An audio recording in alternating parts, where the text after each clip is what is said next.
Most people, when they think about safety, they think, yes, I need to feel that my partner is safe. See, I disagree with that. In my experience, the only way we get safety is we have to be safe within ourselves. Until I'm actually safe, how can I bring unconditional love into me? How can I express it? How could I even accept it if I'm not safe? To me, that's the single biggest ingredient is safety. Then the question becomes, as I said, because that's just a buzzword, how? How do you become safe? Well, I'm going to lay out what I think are the keystones. Now, I could probably talk about this topic for 3 days straight of all the different ways that I believe we have to learn how to be safe. But I've picked the most significant ones that I think, they are the bedrock that we need to create the safety that allows unconditional love into our life and allows us to give it to others. So the first aspect in that safety, generating that personal safety, is we have to know what our morals and values are, what our needs and wants, what our negotiables and non-negotiables are. Now, most people go, oh, I know what my morals and values are. Well, have you ever sat down and written them out? And I mean in every area of your life. Relationships, career, friends, hobbies, spirituality, politics. I mean every aspect. See, when in my work with clients, and it was in my own life experience, I see this all the time. Like, I never sat down and wrote down, with my first marriage, I didn't write down what my morals and values were. Well, we were on the exact opposite sides politically. Our beliefs about sexual intimacy and how often it should happen, totally different. Our beliefs on child rearing, literally every aspect of our life. See, most people get in a relationship because they feel this feeling, he or she is hot and sexy, and oh, we get along. And then all of a sudden the relationship breaks up because we have all of these morals and values that don't align. I mean, simple little things. Do you like a clean house? Or is it okay if it's messy? That's a moral and value. That's a need and want. And is that negotiable? Like, that was a decision I made with my second wife. She was literally a pig.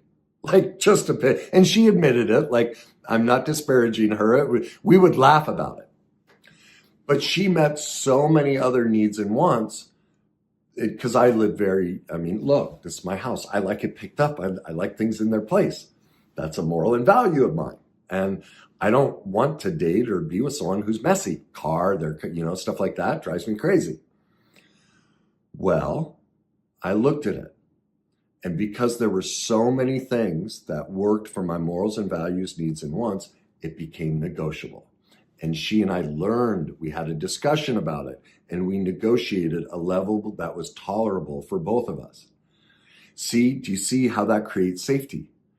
Because if I know exactly what works for me and what's negotiable and non-negotiable, now I know what to communicate to you, what works and doesn't work. And what does that give? Safety, right? But most people never. This is probably the single, I shouldn't say that. There's so many different things, but it's a major contributing factor to divorce. Nobody has sat down and laid out their morals, values, needs and wants, negotiables and non-negotiables. They end up in a relationship with somebody and they go, oh my God, they're an alcoholic. That's non-negotiable. Well, they were an alcoholic the day you met them. Or they had a lot of people, well, I didn't notice it. I just thought he was a partier. But people show us on our first date who they are, and we ignore it because we haven't sat down and thought through this. And it always turns around and sabotages us. And so we must do this because from this place, you're going to see why this is so important because it leads to something else I'm going to talk to in a minute. We have to know what our morals and values are, our needs and wants are, our negotiables and non-negotiables, and they will change throughout our life. Think about your own life. Have you changed political affiliations? Do you do a hobby you said you'd never do? I know for me, I hated eating as a kid. I had to starve myself. I won't get into the story, but it was a survival mechanism in childhood. I wouldn't eat. I always said I hate it. Well, I love food now.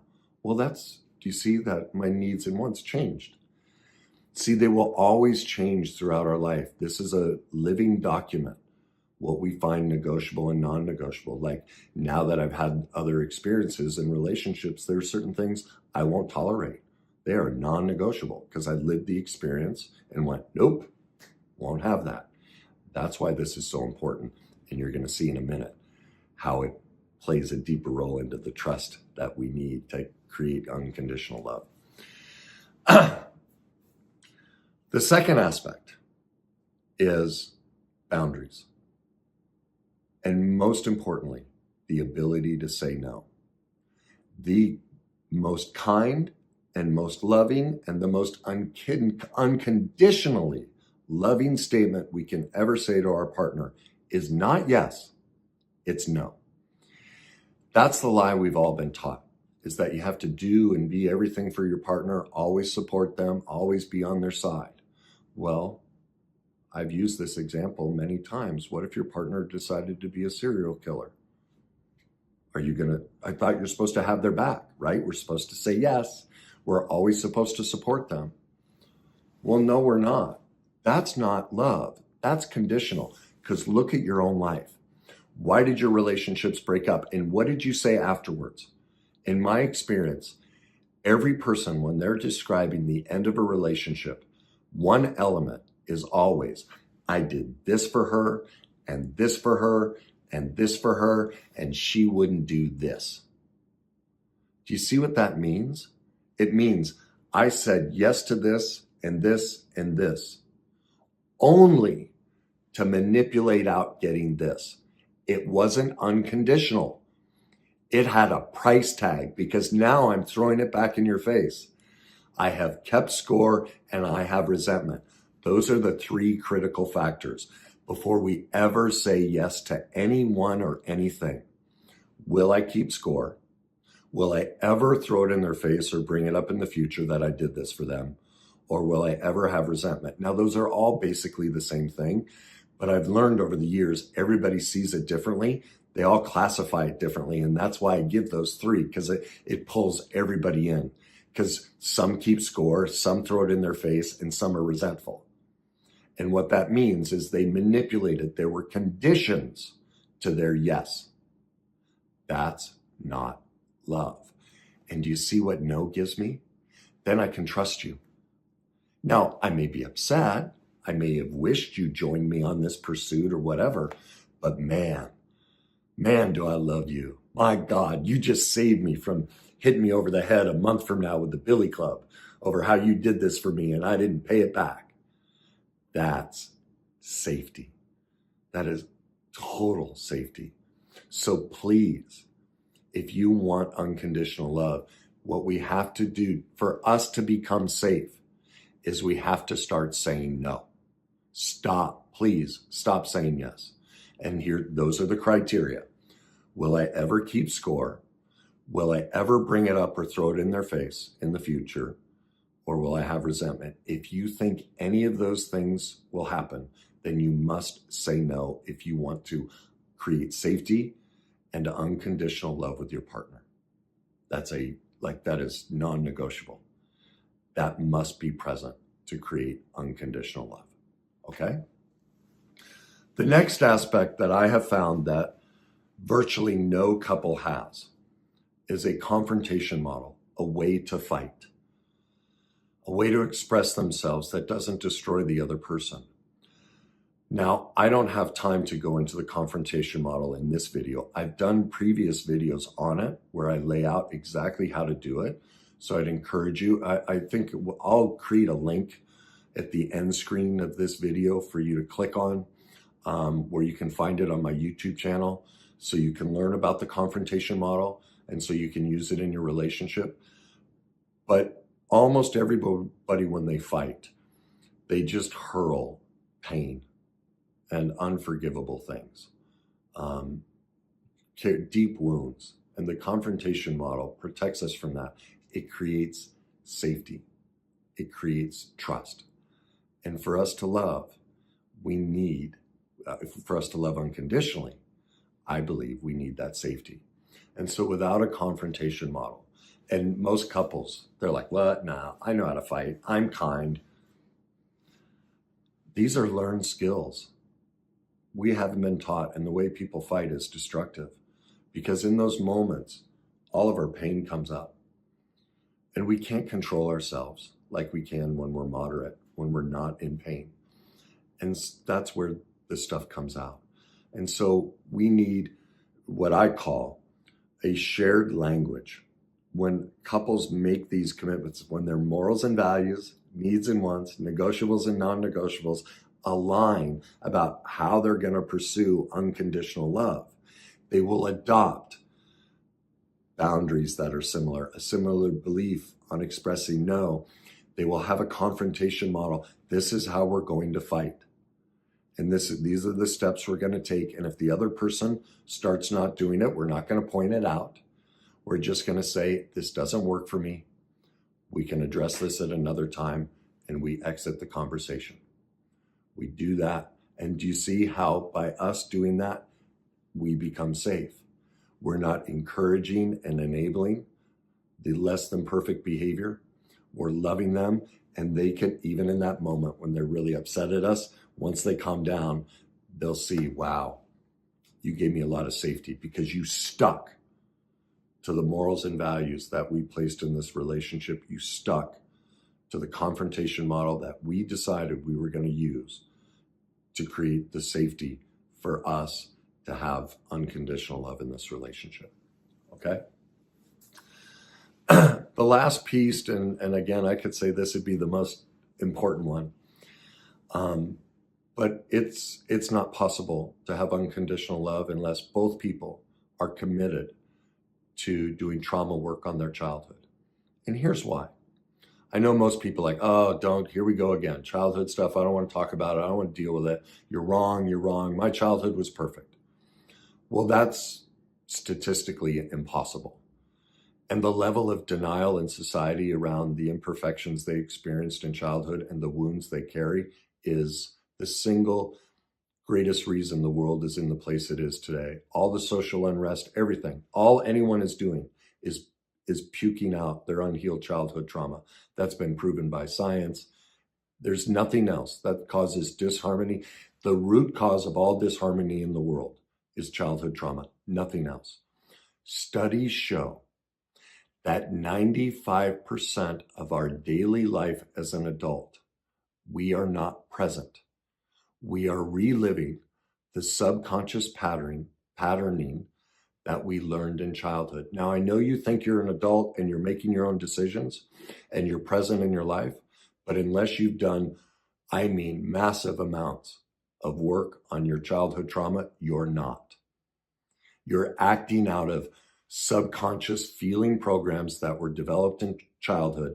And since 70%, these are all scientifically based statistics I'm giving you, 70% of all, no matter which, if you say you grew up in a great family, even in the best families, 70% of all messaging we get from our parents as a child is negative, disempowering, and hurtful. 70%. That's what's logged in your subconscious. And unless you go back and rework the subconscious, unless you go back and do the healing work, you are reliving that 95% of your day. I know people think they're adult, but your reactions, remember the confrontation model? The reason you're spiking in that reaction is you've just gone back to 2, 4, 6, 8, 10 years old. You have children fighting with each other, reliving their childhood trauma. That's how it works. And unless we as a society, one, admit that truth, that none of us have escaped childhood without experiencing trauma. And that if you believe that, then I'm going to try and say this lovingly. It may come out condescendingly, and that's not my intent. But if you think you had perfect parents and there's no trauma in your childhood, that means you believe you were raised by a God, somebody perfect. Because think about it. We're all human. In the last month, how many hurtful things have you said or done to your friends, family, coworkers, a person on the street? Hundreds, tens, hundreds. We all do. Even the nicest person does things. And many people aren't aware of their hurtful actions because 95% of the day they're not aware of their actions. They're reliving their childhood even though they're an adult.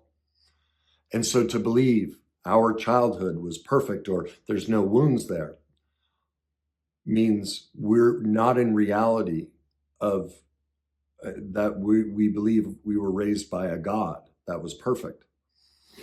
Now, this is not meant to disparage parents. I'm not trying to create a revolt of everyone's got to go hate their parents and go in and say, Mom, Dad, you destroyed my life. That isn't it. Because where does the blame end? Where did our parents learn how to parent?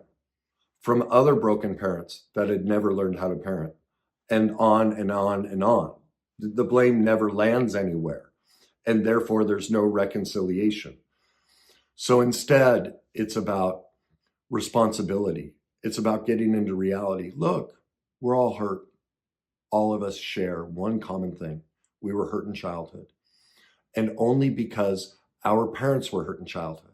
So it's a common, do you see? That bringing that truth out brings us all together. It's a shared experience. The problem is most parents, they do not want to admit they were imperfect. And that's a massive red flag. If you're a parent and you're getting upset by this, that shows how severe your trauma was as a child. That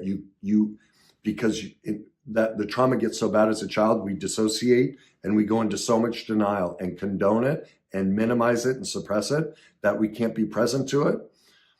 And therefore, as an adult, we can't admit our imperfections. We can't admit that we are playing a part. I mean, the studies show, look, the single greatest thing we can do for our children become our emotional condition. So if your children are struggling in life, what you're seeing, your child's struggles are a window into the pain you haven't healed. That's it. That's just behavioral science 101. Children become the emotional condition of their parents. That is the primary cause, okay? We have to own that as a society and see it as instead of a separator or as a blame, but it's a joiner. Do you see? There's unconditional love in that. There's trust in that. Because there's truth. It's accepting the truth, but without malice, without hatred, with tremendous empathy. Because, wow, if my parents made this imperfect mistake, it means they were taught it too. Now, many people say, well, I did the exact opposite.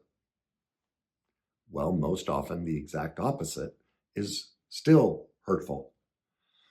The other thing we have to remember in this aspect is the science of psychology. The first book was written in the 1870s. That's about 150 years ago. And it really wasn't until the 1970s where we really started to research and look at all of this stuff. We're 50 years after millions of years of existence. We are 50 years into really discovering and researching all of this. Does that not bring home how and this sounds demeaning, I don't mean it this way, it's the only word popping in my head, but how uneducated we are and how unaware is probably more loving, how unaware we are of what healthy parenting looks like. Like we can't run away from those truths. And so to create safety, we have to become safe. Because if 95% of our life we're reliving our childhood trauma with our partner, how can we be safe? It's not possible. And vice versa. And so this becomes, and that's what other people don't realize. The only reason you're attracted to somebody is whatever it is in them reminds you of your childhood trauma. That's all attraction is. Our brain and body gets addicted to the trauma we experienced, and so we relive it until we heal it. That doesn't mean your partner's bad, but you've picked them for the express reason for both of you to go become experts in your pain, join together unconditionally in building the safety you never had as a child. It's the only way you get there. Now, here's what's so important about that. Do you see what happens with fights? When you know that truth and you recognize, wait a minute, I picked this person because they remind me of my childhood trauma. Do you see what that means? When I'm angry and frustrated, I can turn and go, oh my gosh, why did I want this in my life? Why did I want this thing I say I hate? I picked it because we all get to choose who we're with. We can say no to anyone, but we picked this person. And so now I get to look at myself and go, wow. Let me give you an example, because that's hard for people to grasp. They're like, no, I wouldn't want that. Well, let me look. I'll give you the truth of that. My first marriage, she was physically and verbally abusive. I would never condone that. But I adore her now. Like, I adore her more than I ever did when we were married, because she was my teacher. Once I didn't learn any of this until after the marriage. But what I saw was, I had a family member who was physically and verbally abusive. I was reliving the trauma I'd never healed in childhood. And I picked somebody who could show me, Kenny, you need to go heal that. Now, that doesn't condone her or say that, what she did was okay. But what it points to is, because of my brokenness, that's all I was capable of picking. I wouldn't have, look, I'm an attractive guy. I could date lots of women. And I'll say, when I was younger, I was much more attractive. Yet I picked this woman. She's not the problem. I am. Again, it doesn't condone, but I'm responsible for who I pick. And so once I go see, oh my God, my childhood trauma taught me this attraction. Because for those of you who don't know, when we go through trauma, it creates a chemical addiction inside of us, an emotional chemical addiction. So we repeat it until we heal and change the emotional chemical addiction. And that's what my book and my whole process shows, is how to stop that. Okay. That I had to go learn it on my own, because no one out there teaches it. All right. And so once I found that, I could free. And that's what gives me, I have total forgiveness, because I can see my part in it, and that she loved me perfectly for who I was at the time. So that's what we don't realize, is these frustrations we have, they're loving us perfectly for who we are. Those frustrations are a representation of the part of ourselves we still need to heal. So do you see how the fight ends and creates safety and trust? Because I recognize everything I hate about you is everything I haven't healed in me. Ooh, that's a good quote. I'll forget that. I may have to write that down. But yeah, everything I hate about you is everything I haven't healed in me. And that, do you see how that creates connection and ends the disconnection? There's two more things in this. Unconditional love takes time. It's not immediate. And that's what people think, is that it just happens. Do you see what this requires? Because because of our imperfect childhoods, we've lost the ability to love unconditionally. All right. Our parents put conditions on us. Think about it. You're not going to get dinner until you clean your room. Boom. Right? We all had conditions placed on us. So we have to go relearn how to do this unconditionally. And that takes time. I haven't talked about the love extensively. And honestly, I can't remember the gentleman's name, but a friend of mine showed me a man who has researched love extensively. And he wrote about, I believe it was the 4 phases of love. And it was beautiful. God, it was just like, man, he really gets it. And in my experience in relationships, the 4 levels that he's talking about, he's dead right. I've experienced them. And it takes a massive maturation process, because honestly, whether you're 20 or 60 years old, when we get in a relationship, you have 2 children. Unless both have done massive work on their childhood trauma, we're all adult children, what's called the adapted wounded child. That's what all of us are living our life in. We're just children. And so we get to choose to mature into adulthood together and create unconditional love. And I know that sounds demeaning. And the difficulty with a lot of the stuff I talk about is, it sounds like I'm talking down to everybody.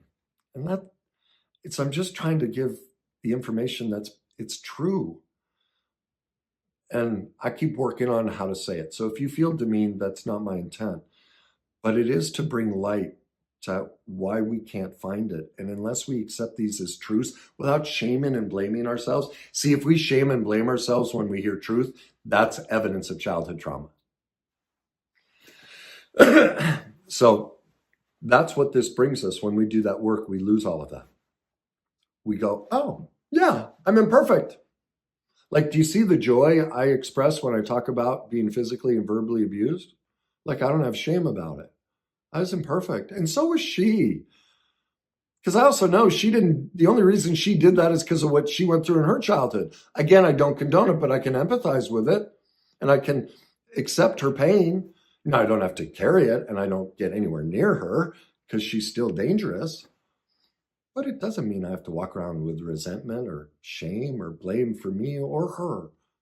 I can have freedom because that's what adulthood and moderation brings. That's what all of this brings. And that leaves us with the last point. And this is what will happen with unconditional love. See, everyone goes into a relationship trying to protect. I don't want to lose you. I want to guarantee that you'll be here till the rest of my life. Well, that's just not possible. That's a child view. That's very immature. And no unconditional love can't happen from that place, because think about it. Remember what the first step was? Morals and values. Remember, it's a living document. Think, if you're 40 years old, how much have your morals and values changed? Drastically. They change all the time. And so unconditional love is the recognition that the best I can ever do and I can ever expect is that today, I love you. That's it. I can only guarantee you today, because I'm ever evolving, I'm ever changing, I'm ever growing, and my morals and values and my needs and wants may shift. And that's not a rejection of you. That's an empowerment of me. I'm pursuing the best version of myself, which is loving, because if I'm pursuing the best version of myself, you have safety. And then you get to wake up each day and go, ooh, do I like the best version of them? Does it align with my morals and values, needs and wants, negotiables and non-negotiables? If it doesn't, then the most loving thing I can say to them is, no. I see that where you're going and who you are, we are going in different directions. And you know what? I love you enough that I'm not going to change me or change you and hold it against you and throw it in your face and have resentment. And therefore, I'm not going to see it as a rejection of me, because it's not about me. It's about you being as authentic as possible. And man, I love that you gave me 1, 5, 10, 20, 50 years of safety being you. I could trust that. Every day you told me no. Every day you shared your morals and values. Every day when we disagreed, you looked at yourself and realized, this is my pain I need to heal. Every day you woke up and you faced the pain from your past. And that gave me safety. And I'm so blessed that I got this 1 hour or 100 years of unconditional love from you. That is how you create it. The best we can ever give anyone is today. Nothing more. Nothing more. And when we have faith in that, when that becomes our view of unconditional love, we've arrived. Now we're safe, not only for ourselves, but for others.